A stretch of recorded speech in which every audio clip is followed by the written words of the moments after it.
ایک رات ایک چور مشہور بزرگ حضرت مالک بن دیار کے گھر اس نیت سے داخل ہوا کہ کچھ مال و متاع چرائے گا، اور اس نے پورے گھر کا کونا کونا چھان مارا، لیکن اسے وہاں سوائے ایک مسلح اور پانی کے لوٹے کے کچھ نہ ملا۔ چور مایوس ہو کر واپس جانے لگا تو حضرت مالک بن دیار، جو بیدار تھے اور اسے دیکھ رہے تھے، نے اسے آواز دی اور بڑے پیار سے فرمایا، بھائی، دنیا کا مال تو تمہیں یہاں سے نہ مل سکا، کیا تم چاہتے ہو کہ یہاں سے خالی ہاتھ نہ جاؤ اور آخرت کا کچھ مال لے جاؤ؟ چور حیران رہ گیا اور ان کے قریب آ گیا۔ آپ نے اسے وضو کروایا اور 2 رکعت نماز پڑھنے کی تلقین کی۔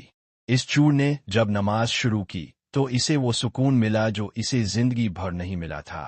سبحن وَيْتَوْور تَئِبٌ وَتَئ۔ جب آپ کے شاگردوں نے اس اجنبی کو دیکھا تو پوچھا کہ یہ کون ہے؟